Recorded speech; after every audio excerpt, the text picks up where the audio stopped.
ఈ నువ్వులు ఎంత అద్భుతమైనటువంటి, ఇప్పుడు ప్రతి ఒక్క క్యాన్సర్ పేషెంట్కి నా దగ్గరికి వచ్చే వాళ్ళకు వారానికి ఒక్కసారి నువ్వుల లడ్డు తినండి అని చెప్తే 6 వారాల్లోనే వాళ్ళ క్యాన్సర్ కూడాను ఉపశమనం కావడం మొదలుపెట్టింది.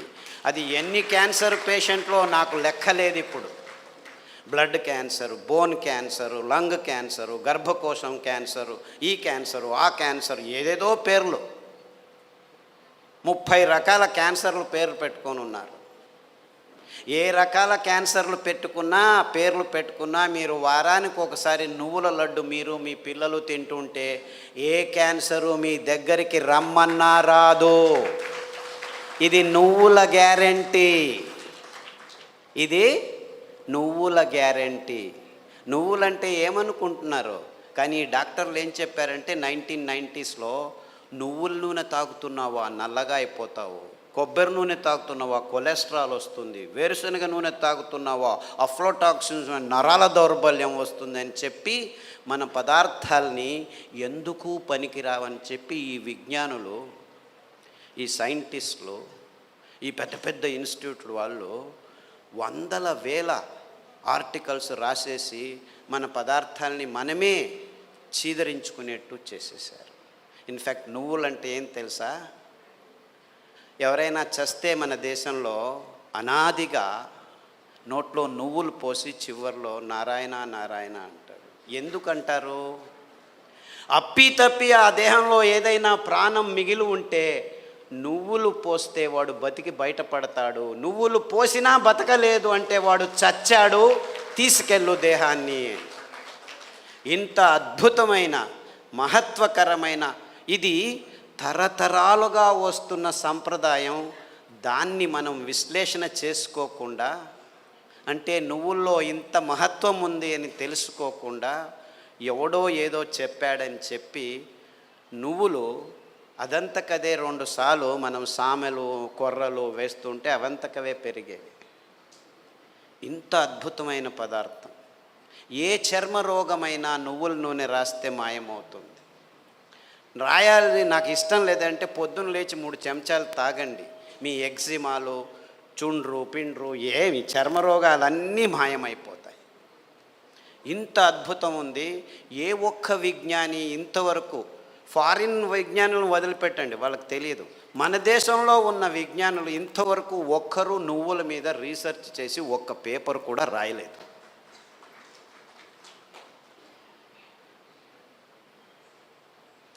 అంటే ఒక్కరు కాదు, వందల వేల మంది మైగ్రేన్ హెడేక్స్ ఉన్న వాళ్ళు ఈ నువ్వుల్ని, ఇంకా నేనేమి చెప్పట్లేదు మీకు, మరి నువ్వుల గురించే చెప్తున్నాను. నువ్వులు ఎలా పెరుగుతాయి? ఊరికి అలా పారేస్తే పెరుగుతాయి. ఇంత అద్భుతమైన పదార్థం నువ్వుల నూనె.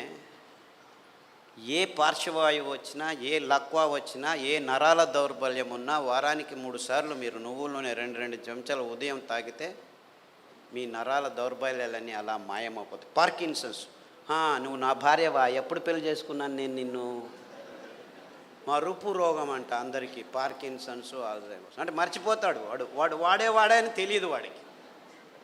అలాంటి రోగులు నా దగ్గరికి వస్తే, ఇప్పుడు అమెరికాలో అందరికంటే భయపడే రోగం ఇదే. వాళ్ళకి క్యాన్సరు, డయాబెటీస్ అంతా మామూలు అయిపోయాయి, బతకడం నేర్చుకుంటున్నారు దానిలతో. కానీ పార్కిన్సన్స్తో బతికేది, బతుకుతున్నానని కూడా తెలియదు వాడికి. ఇలాంటి భయంకరమైన రోగాలు వస్తే 1 వారం కొబ్బరి నూనె, 1 వారం నువ్వుల నూనె, 1 వారం వెర్రి నువ్వుల నూనె అని ఇంకొకటి ఉంది. వెర్రి నువ్వులని తెలుసా? దానికి పేరు ఎందుకు పెట్టారు వెర్రి నువ్వులని? నీకు వెర్రి ఉంటే ఈ నువ్వుల నూనె తాగితే వెర్రి కూడా బాగా అయిపోతుంది. I'm not joking, I'm very serious. చాలామంది పిల్లలు బుద్ధిమాంద్యులుగా పుట్టి వెర్రిగా ఆడుతుంటే ఇక్కడో అక్కడో ఇట్లా చూస్తూ ఉంటే వాళ్ళకి ఈ వెర్రి నువ్వుల నూనె కొబ్బరి నూనె తాపిస్తూ దానికి తోడు సామెలు అరికలు తినిపిస్తూ ఉంటే 3 నెలల్లో బాగా కూర్చొని నేను స్కూల్కి వెళ్తానని చెప్పి ఇప్పుడు 10వ తరగతిలో ఫస్ట్ క్లాస్ వచ్చిన వాళ్ళు 18 మంది ఉన్నారు నా దగ్గర. అంటే పెద్దవాళ్ళకు వెర్రి ఉన్నా కానీ ఈ పార్కిన్సన్సే బాగా అవుతుంది. రాసేదానికి కావట్లేదు, సంతకం పెడితే బ్యాంకు వాళ్ళు చెక్ను రెస్పెక్ట్ చేయడం లేదని వందల వేల మంది నా దగ్గరికి వస్తే,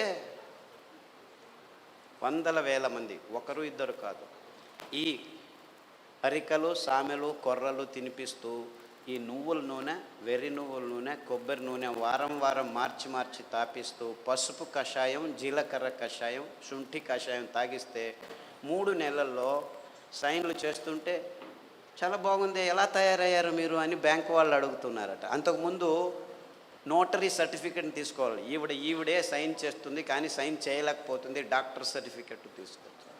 ఇలాంటి కేసులు వందలు ఉన్నాయి. కారు నడుపుతూ ఇప్పుడు హ్యాపీగా వెళ్తున్నారు 70 years పార్కిన్సన్స్ డిసీజ్ వాళ్ళు. అంటే నేను క్యాన్సర్ గురించి చెప్పట్లేదు, that is such a silly problem, such a silly. మొన్న హెచ్ఐవి పేషెంట్లని చాలామంది నా దగ్గరకు వస్తున్నారు, ఫోన్లలోనే వస్తారు, రారు కూడా. నాకు ఇలా ప్రాబ్లం ఉంది, ఏం ప్రాబ్లం లేదు నాయనా, నా దగ్గర రానే అవసరం లేదు, నేను చస్తున్నాను, పేషెంట్లు చూడలేక, అక్కడే ఉండు, ఫోన్లోనే చెప్తాను. ఈత ఆకు కషాయం, బిల్వాకు కషాయం, గరిక ఆకు కషాయం, బిల్వాకు అంటే మారేడాకు అంటారు, కషాయాలు తాగండి.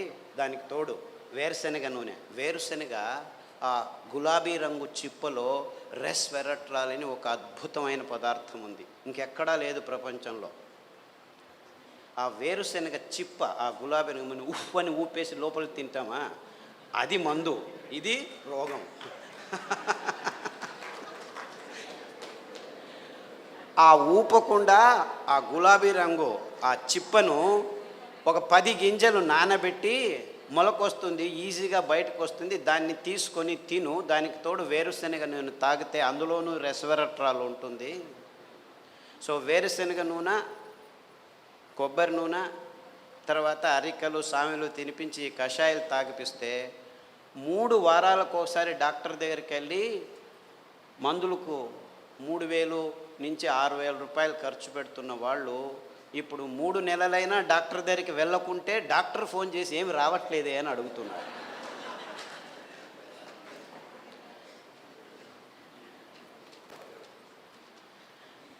అంటే ఆ ఈత ఆకులో, ఆ మారేడు ఆకులో, ఆ గరికలో ఎంత అద్భుతమైన విషయాలు ఉన్నాయని ఎవరూ చెప్పేదానికి ముందుకు రావట్లేదు. వందల మంది. సో నాకు ఎక్కడ లేని సంతోషం. ఈ అరికల్లో, సామెల్లో, ఊదుల్లో, కొర్రల్లో, గ్యాంగ్రీన్ పేషెంట్లు అది ఎంతమందికి బాగు చేశానో నాకు లెక్కనే లేదు నాకు. I have no count.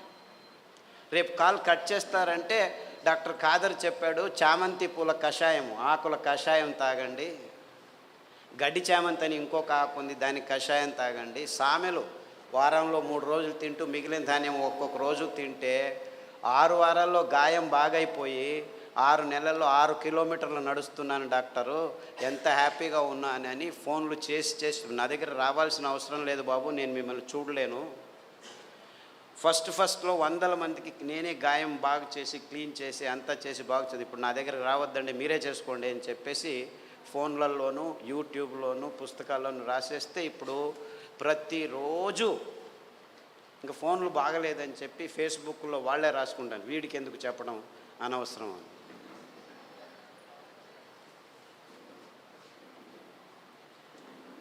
Things are very simple actually. కానీ ఈ ఎకనామిక్ మోడల్లో మొత్తం ప్రపంచమంతా జీవనం చేస్తుంది. విజ్ఞానం కూడా ఎకనామిక్ మోడల్కి వచ్చేసి ఎంత భయంకరమైన అసత్యాల్ని వైజ్ఞానం అని చెప్పేదానికి పాలు అనే ఒక పదార్థమే చాలు.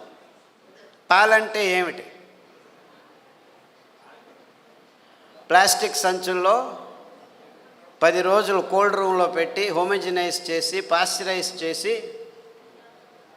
చిన్నపిల్లల నోట్లోకి ప్లాస్టిక్ బాటిల్లో ప్లాస్టిక్ నిపుల్స్తో పెడుతున్నది పాలు అనుకుంటున్నారా మీరు? పాలంటే తల్లి తన స్తనం నుంచి నేరుగా పాప నోటికి అందించే అద్భుతమైన అస్థిర పదార్థం. అంటే నేరుగా ఇంకా మధ్యలో ఏం ఉండకూడదు, నో ప్రాసెసింగ్, నథింగ్. అది మనిషి కావచ్చు, ఆవు కావచ్చు, పులి కావచ్చు, ఏనుగు కావచ్చు. పాలు నిర్వచనం ఇది. కానీ విజ్ఞానం పుస్తకాల్లో ఏం రాసుకుని కూర్చున్నాం మనం? పాలు పరిపూర్ణ ఆహారం అని అందరూ పాలు తాగడం మొదలుపెట్టారు.